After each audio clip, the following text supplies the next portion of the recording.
તો કેદારનાથમાં helicopter crash થયું છે। સમાચાર સામે આવી રહ્યા છે। એક દુઃખદ ઘટના સામે આવી છે, જેમાં કેદારનાથમાં હેલિકોપ્ટર ક્રેશ થયું છે।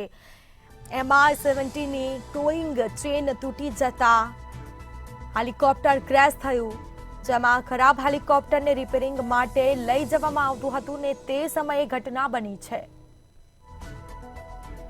તો વધુ એક ઘટના સામે આવી છે।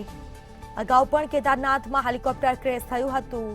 ફરીથી આ બીજી ઘટના સામે આવી, જેમાં ખરાબ હેલિકોપ્ટરને રિપેરિંગ માટે લઈ જવામાં આવતું હતું અને તે જ સમયે આ ઘટના બની। કેદારનાથમાં હેલિકોપ્ટર ક્રેશ થયું છે। MI-17 ની ટોઈંગ ચેન તૂટી જતા હેલિકોપ્ટર એકાએક ક્રેશ થયું, જેના સીધા દ્રશ્યો પણ સામે આવ્યા છે। તો ખરાબ હેલિકોપ્ટરને રિપેરિંગ માટે લઈ જવામાં આવતું હતું અને તે જ સમયે એકાએક આ ઘટના બની છે, જેમાં કેદારનાથમાં હેલિકોપ્ટર ક્રેશ થયું છે।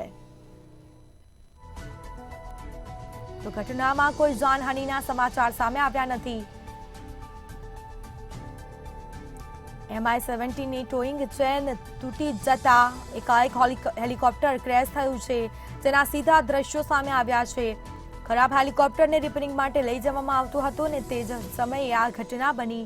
સદનસીબે ઘટનામાં કોઈ જાનહાનિના સમાચાર સામે આવ્યા નથી। તો આ સીધા દ્રશ્યો, અગાઉ પણ કેદારનાથમાં હેલિકોપ્ટર ક્રેશ થયું હતું, જેમાં ખરાબ હેલિકોપ્ટરને રિપેરિંગ માટે લઈ જવામાં આવતું હતું અને તે જ સમયે આ ઘટના બની છે।